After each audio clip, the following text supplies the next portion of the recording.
Part 1. The ambition for an unyielding vessel.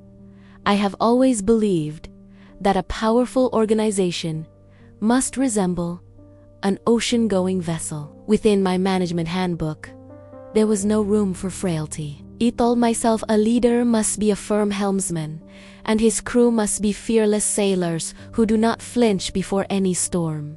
I once forged my team through extreme severity. I thrust them into the most grueling challenges, forcing them to confront market pressures without a single step back. I wanted them to become steel warriors. However, after a time, I noticed something strange. They were indeed strong, but they lacked a connective thread. They were like detached bodies ready to fight, but equally ready to abandon the ship if they found a more profitable harbor elsewhere. Part 2. The Secret of Stillness during a sleepless night.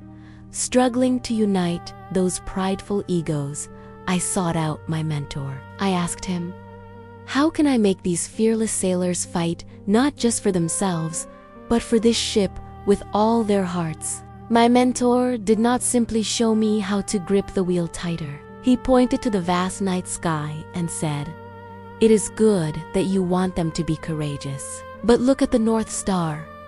It does not need to strain itself to shine, nor does it chase after anyone. It stays in its place, using its tranquil light as a compass. In leadership or governance, if you use virtue to inspire, you become like that star, yet all other stars naturally gravitate toward you. Part 3. When virtue becomes the compass, I suddenly had an epiphany. For so long, I had only taught them how to not fear the waves, but I had failed to show them a star bright enough to trust and follow.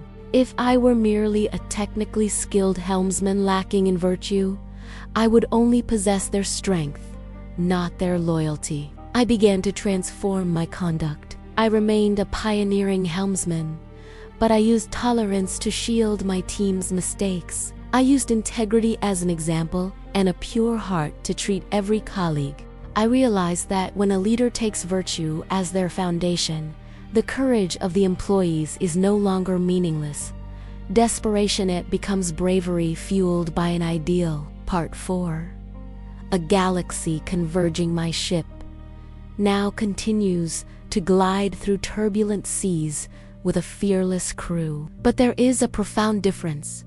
They no longer look at me as a mere disciplinarian, but as a spiritual anchor. Virtue is the gravity that holds us together. I no longer need to exert myself to prove my authority. As long as I keep my inner light bright and live true to noble values, then even when storms blur the vision, the brilliant stars around me will always know where to turn to reach our destination together.